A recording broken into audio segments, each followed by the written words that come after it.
Hey guys, welcome to MadTech. Today we'll be learning how to view Google Maps history, and now let's dive right in. Now to view your Google Maps history on your phone, first open up your Google Maps application. And after opening your Google Maps, guys, on this interface, at the top right corner of the screen, you can see your profile picture icon available for us. Tap on your profile picture icon at the top right corner of the screen, and kind of menu will appear. We'll be required to tap on the settings option over here, which is at the bottom of the screen, guys. Tap on settings and you land on this interface, whereas if you scroll down a little bit, you can find the maps history option available for us over here.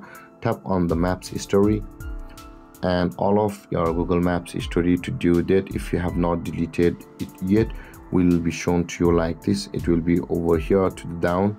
Since I had deleted it on some time, it's at the end for me until over here, but in your case, all of your location history on your Google Maps will be over here. And with that being said, guys, this is how to view your Google Maps history on your phone. And if you have any confusions or questions regarding the topic, feel free to comment in the comment section below, and don't forget to like, subscribe and hit that bell icon for more videos. Thank you for watching, guys. Peace.